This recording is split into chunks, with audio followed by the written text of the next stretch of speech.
आज की इस साल 2025 की पहली प्रेस वार्ता में आपका स्वागत है। आप सबको नए साल की शुभकामनाएं। साल 2024 भारतीय जनता पार्टी के लिए विशेष साल रहा, क्योंकि जम्मू कश्मीर यूनियन टेरिटरी में इलेक्शन साल 2024 में ही हुए और 2024 में जिस तरह से लोगों ने भारतीय जनता पार्टी का साथ दिया और इतनी बड़ी मात्रा में भारतीय जनता पार्टी के नेतागण लेजिस्लेटिव असेंबली यूनियन टेरिटरी में जीत के आए। खासकर जम्मू संभाग की बात करें तो जम्मू संभाग में हमने तकरीबन जो है वो क्लीन स्वीप किया भारतीय जनता पार्टी ने, और कश्मीर संभाग में भी हमारी वोटों की संख्या जो है वो काफी ज्यादा बड़ी है अगर आप उसको पिछले चुनावों के साथ जोड़ते हैं। तो 2024 का साल भारतीय जनता पार्टी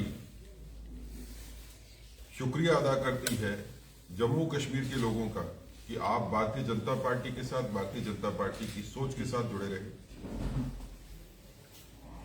और जो प्रॉमिसेस करके हम जनता को आए थे, जो हमारे इलेक्शन मैनिफेस्टो में, प्रोग्राम में प्रॉमिसेस थे, गवर्नमेंट भारतीय जनता पार्टी की न भी हो तब भी भारतीय जनता पार्टी इस चीज के लिए लोगों को आश्वस्त करना चाहती है कि जो हमारा मैनिफेस्टो था वही हमारा मूल मंत्र है और भारतीय जनता पार्टी उसी के ऊपर काम करती रहेगी।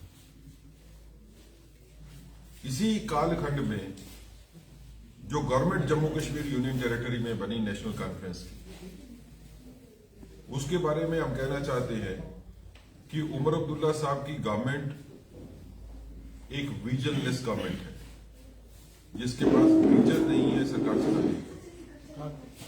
जो मैनिफेस्टो में प्रॉमिसेस नेशनल कॉन्फ्रेंस ने किए थे, उन किसी भी प्रॉमिस को पूरा करने के लिए नेशनल कॉन्फ्रेंस ने कोई कदम आगे नहीं बढ़ाया है।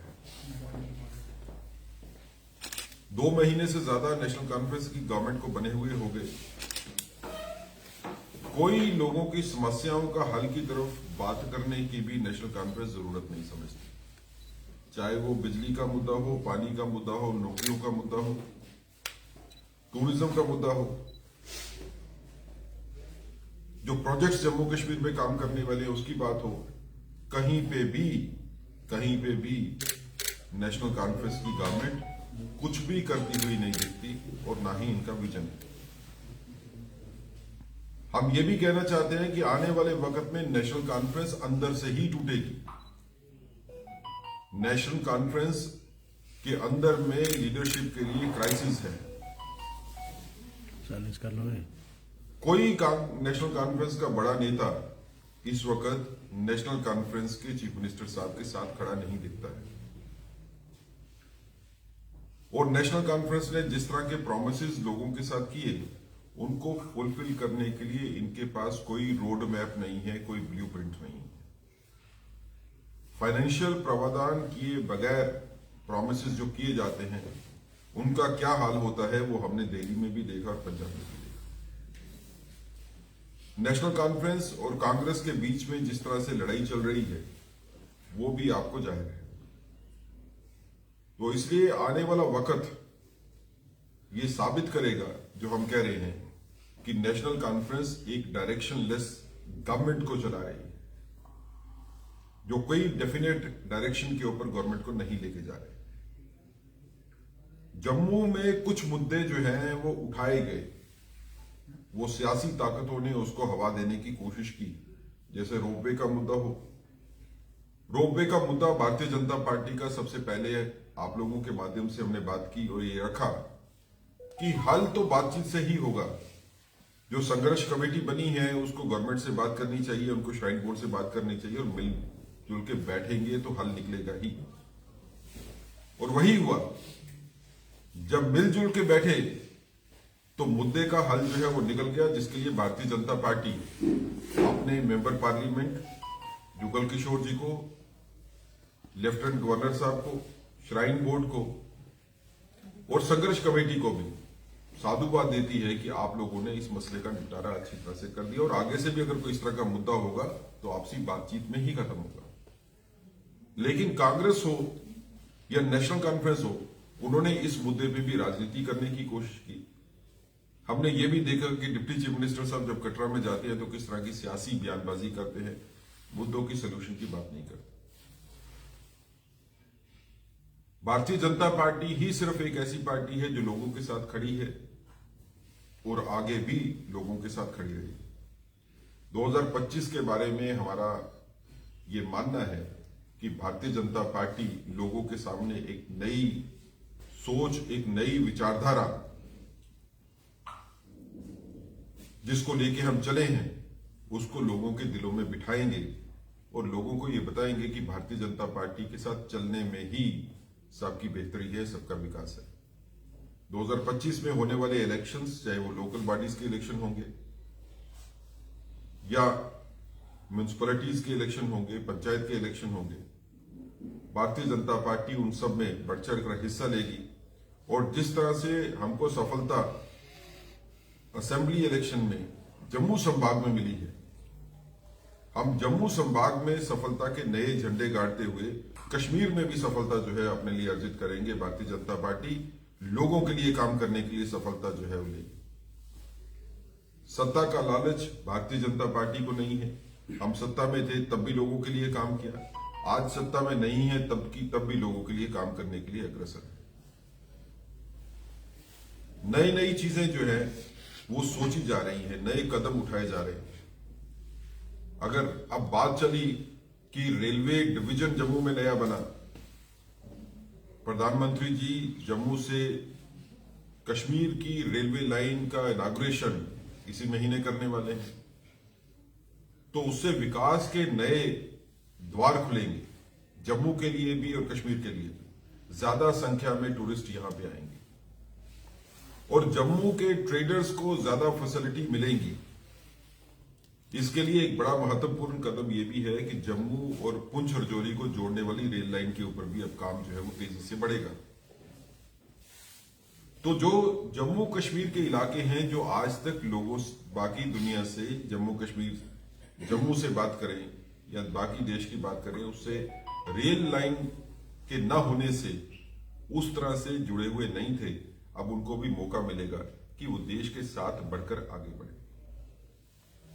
रेलवे लाइन जाने से इन नए इलाकों में नए शहर बसेंगे, नई इंडस्ट्री बसेगी और जो दूर दराज के लोग हैं जिनको कोई ज्यादा मौके नहीं थे जिंदगी अच्छी जीने के लिए, उनको अच्छी जिंदगी जीने के जो है वो मौके मिलेंगे। रेल लाइन जहां जहां से गुजरती है हमने देखा है कि वहां वहां नई नई बस्तियां भी बसती हैं, शहर भी बसते हैं और विकास भी होता है। इसी तरह कटरा दिल्ली जो रोड प्रोजेक्ट है उसको कंप्लीट करने के बाद आपस में कम्युनिकेशन में बड़ी आसानी हो जाएगी। किसी दूर दराज के इलाके से निकल के बड़े शहरों में पहुंचने में आसानी हो जाएगी।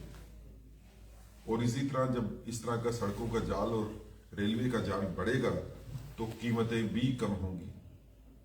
जब ट्रांसपोर्टेशन के चार्जेस कम होंगे तो कीमतें भी कम होंगी। भारतीय जनता पार्टी युवाओं के लिए खासकर चिंतित भी है और काम भी कर रही है।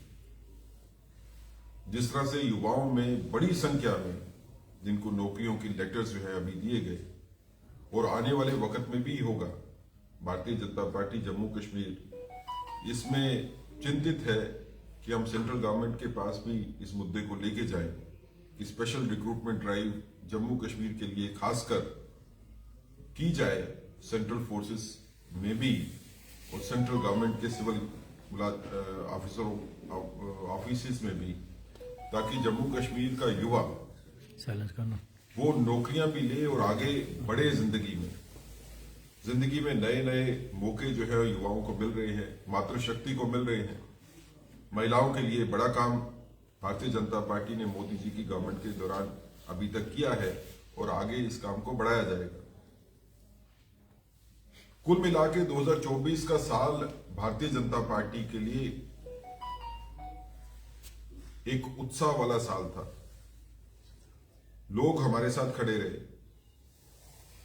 2025 का साल भारतीय जनता पार्टी के लेजिस्लेटर्स जो चुने गए उनके लिए काम करने का साल है और हम इसके बारे में कटिबद्ध है, हमारे सारे एमएलए कटिबद्ध है कि लोगों के लिए काम जो है वो करवाने हैं। गवर्नमेंट कोई भी हो, गवर्नमेंट किसी की भी हो, लेकिन भारतीय जनता पार्टी के द्वारा जो जम्मू के लोग हैं उनका कोई काम जो है वो रुकेगा नहीं। हम सारे के सारे उसके बारे में चिंतित हैं।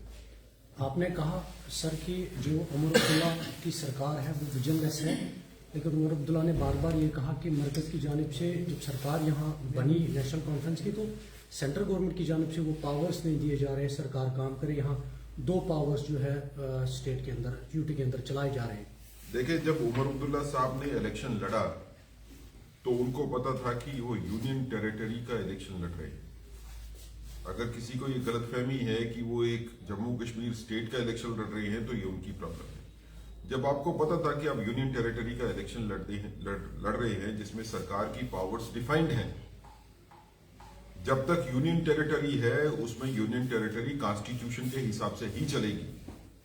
तो आपने जब लोगों को प्रॉमिसेस किए तो उन प्रॉमिसेस को पूरा करने के लिए आपके पास रोड मैप था क्या? अब जब लोग कहते हैं कि हमारे को बिजली दो क्योंकि आपने कहा कि आप फ्री में बिजली देंगे, तो आप लोगों को आप आज कहते हो कि आप तो मीटर लगवाओ सारी और सारी पेमेंट करोगे तभी हम आपको रेगुलर बिजली दे पाएंगे। तो इसका मतलब है कि आपने पहले प्रावधान को पढ़ा ही नहीं। इस तरह के प्रोमिसेस जो नेशनल कॉन्फ्रेंस ने अपनी मैनिफेस्टो में किए हैं जिसका कोई फाइनेंशियल बेस नहीं है, उसकी वजह से दिक्कतें आ रही हैं और उसकी वजह से आगे से भी दिक्कतें आएंगी। सेठ साहब, जिस तरह से प्रधानमंत्री मोदी जब लोकसभा के और असेंबली के चुनाव थे, उन्होंने कहा था कि जैसे ही चुनाव खत्म होते हैं तो स्टेटहुड वापस दी जाएगी, लेकिन अभी तक कोई रोड मैप नहीं है, सत्र भी चला गया, कुछ नहीं है। क्या कहेंगे इसके ऊपर? उन्होंने वादा किया। देखिए, ऐसा है कि किसी भी वादे में ये नहीं कहा गया कि आप इलेक्शन होने के इमीडिएटली बाद जो है वो स्टेटहुड होगी। स्टेटहुड के लिए भारतीय जनता पार्टी का व्यक्तित्व जो है वो शुरू से ही क्लियर है कि स्टेट बनने के जब सर्कमस्टांसेस होंगे तो उसमें कोई डिले नहीं होगी इसको वापस स्टेट बनाने के लिए। इसके लिए कि क्या अभी सिचुएशन स्टेट बनाने की हो गई है यूनियन टेरिटरी को, उसके लिए रेलिवेंट फोर्सेस है, रेलिवेंट अथॉरिटीज है जो इसको कंसिडर करती हैं, उसमें सिक्योरिटी इनपुट्स भी होते हैं। उसके बारे में हमको चिंता करने की जरूरत नहीं है। लेकिन जो हमने गेन किया है, जो हमने सिक्योरिटी का कंट्रोल किया है, जो हमने मिलिटेंसी को खत्म किया है, उस मिलिटेंसी को दोबारा कोई रिवाइव कर दे और हम जल्दबाजी में जो है वो यूनियन टेरिटरी को स्टेट बना दें, ये भी कोई अच्छी बात नहीं। एक मेरा क्वेश्चन और रहेगा, जितने भी आपने मुद्दे सरकार को कहा है कि ये जो है चाहे पानी का, बिजली का, स्वास्थ्य का, ये अपने मैनिफेस्टो में उन्होंने लिखा, वो हल नहीं किया। आप मानते हैं कि पिछले 10 साल में ये मुद्दे रहे हैं, जिस तरह से आप कहते हैं विकास हुआ है, ये मुद्दे जो है फिर से वो उनको गिनाए जा रहे हैं? क्या आप मानते हैं कि ये 10 साल में थे ये मुद्दे? देखिए, भारतीय जनता पार्टी ने पिछले जब से गवर्नर रूल लगा और उसके बाद एमपी साहब की गवर्नमेंट यहाँ पे बनी, उस दौरान विकास के हमने काफी ज्यादा काम किए। और भारतीय जनता पार्टी ने भी जब अपना आश्वासन पत्र निकाला था, संकल्प पत्र निकाला था, तो हमने लोगों को कहा था कि हम इससे ज्यादा बढ़कर और भी काम करेंगे। काम कभी खत्म नहीं होते। कोई भी गवर्नमेंट ऐसी नहीं हो सकती जो कहेगी कि हमने 100% काम कर लिया और आगे करने के लिए हमारे पास कोई काम नहीं। लेकिन आप काम के जब प्रोमिसेस करते हो तो उसका आपके पास रोड मैप होना चाहिए कि इस काम को पूरा करने के लिए आपको जो पैसा की जरूरत है वो पैसा कहां से आएगा। अब हर चीज के लिए आप नहीं कह सकते हो कि पैसा तो सेंट्रल गवर्नमेंट देगी तभी ये काम होंगे। आपके पास रोड मैप होना चाहिए। भारतीय जनता पार्टी ने जब अपना संकल्प पत्र जारी किया तो हमारे पास रोड मैप था कि ये पैसा कहां से लाना है और कैसे खर्च करना है। मैं आपको सिर्फ ये कहना चाहता हूं कि ये गवर्नमेंट जो है ये डायरेक्शनलेस गवर्नमेंट चल रही है और इस गवर्नमेंट में अंदर से जो मनमुटाव चल रहे हैं, क्योंकि सीनियर लीडर पार्टी के नेशनल कॉन्फ्रेंस के आज उमर अब्दुल्ला साहब के साथ खड़े नहीं दिखते हैं। उमर अब्दुल्ला साहब को डिफेंड करने के लिए उनके जूनियर लीडर्स जो है उनको सामने आना पड़ता है। जब मिनिस्ट्री बनाई गई नेशनल कॉन्फ्रेंस के द्वारा तो अगर आप जम्मू संभाग की बात करें तो जम्मू संभाग से उन्होंने फर्स्ट टाइमर्स को लिया है जिनके पास मिनिस्ट्री चलाने का कोई एक्सपीरियंस नहीं है।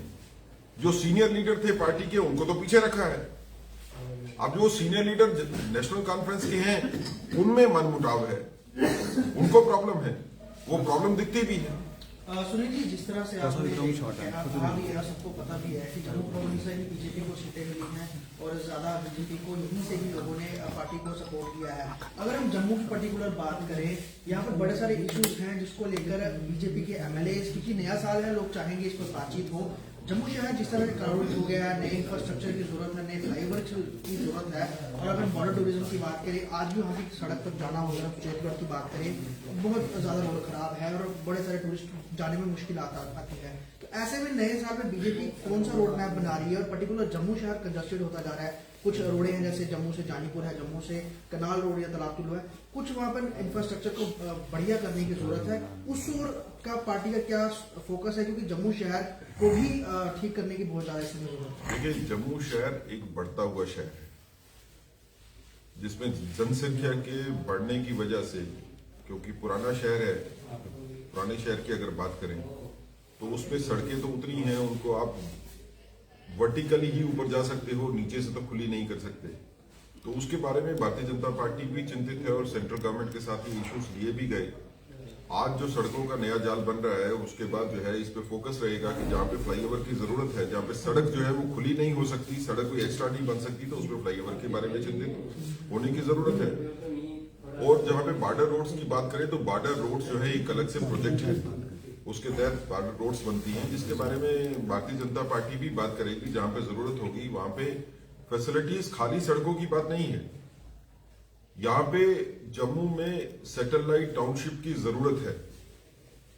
जम्मू में अगर आप देखेंगे तो पिछले 30 साल से जो है वो कोई बड़ा हाउसिंग प्रोजेक्ट जो है वो नहीं हुआ। अब इसके बारे में जो है भारतीय जनता पार्टी का एक विजन है, हमने अपने संकल्प पत्र में भी लिखा था कि जो गवर्नमेंट यहाँ पे होगी वो चिंतित रहेगी कि नए सैटेलाइट टाउनशिप बने जम्मू में, ताकि जो आबादी बड़ी है उनके लिए रहने के लिए जगह जो है वो हम दे सकें। अगर वो टाउनशिप जो है वो एरिया वाइज बड़ी ना भी हो तो वर्टिकल हो, जैसे बड़े शहरों में होती है, तो वो भी एक प्रावधान सोचा जा सकता है इसके बारे में। क्योंकि गवर्नमेंट अभी नेशनल कॉन्फ्रेंस की है यहाँ पे, लेकिन क्योंकि central government Bharatiya Janata party की है और यहाँ पे यूटी होने की वजह से उसमें कुछ रोल जो है, ज्यादा तो नहीं लेकिन कुछ रोल जो है वो एलजी एडमिनिस्ट्रेशन का भी होता है उसमें। तो भारतीय जनता पार्टी जहाँ पे बात करनी होगी उस बात करने के लिए हम इससे भी हिचकिचाएंगे नहीं कि हमारे को उमर अब्दुल्ला गवर्नमेंट से बात करके उनसे काम निकालना पड़ेगा। वो भारतीय जनता पार्टी उसके लिए भी अग्रसर है। सर, ट्रेन चलने जा रही है अब सीधा जो सेंटर यानी दिल्ली से वो कश्मीर जाएगी।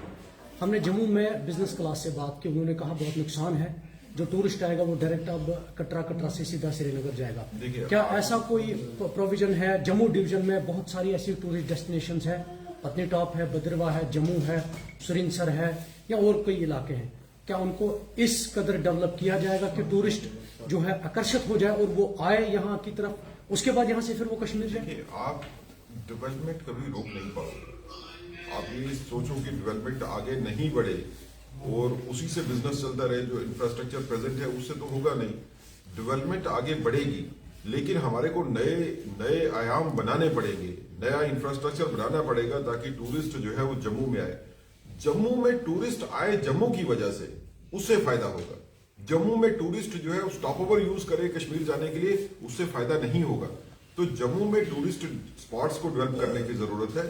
जो वैष्णो देवी का टूरिस्ट आता है वो एक बात है, लेकिन जब तक हम जम्मू में बड़े टूरिस्ट केंद्र नहीं बनाएंगे, टूरिस्ट अट्रैक्शन नहीं बनाएंगे, तब तक सोल्यूशन नहीं होगी। तो भारतीय जनता पार्टी इस बारे में भी चिंतित है, इसलिए हमने पुंछ रजौरी में भी जो है वो टूरिस्ट प्लेसेस को, लेक्स को डेवलप करने की बात की, वहां पे जगह टूरिस्ट अट्रैक्शन बनाने की बात की। अगर गुरुद्वारा वहां पे पुंछ में गुरुद्वारा साहब जो है वो इतने फेमस हैं, रजौरी में दरगाह जो है वो इतनी फेमस है, सिटी साहब सेवन लेक है, एक सर्किट उसके बारे में बनाने की, एक टूरिस्ट रिलीजियस सर्किट भी वहां पे बने और टूरिस्ट प्लेसेस भी बने। और खासकर ये जो रेल जो है जम्मू से पुंछ की तरफ जब जाएगी तो एक नया मार्केट जो है वो भी खुलेगी जम्मू के बिजनेसमैन और ट्रेडर की। जी सर, सेवन लेक भी है, उसके ऊपर कभी काम नहीं हुआ, वहाँ पे बहुत ब्यूटीफुल। सेवन लेक के बारे में तो भारतीय जनता पार्टी ने अपने संकल्प पत्र में कहा था कि इन 7 लेक्स को डेवलप करके हम इनको कनेक्ट करेंगे और एक कनेक्टेड टूरिज्म जो है इसमें। ठीक, ओके।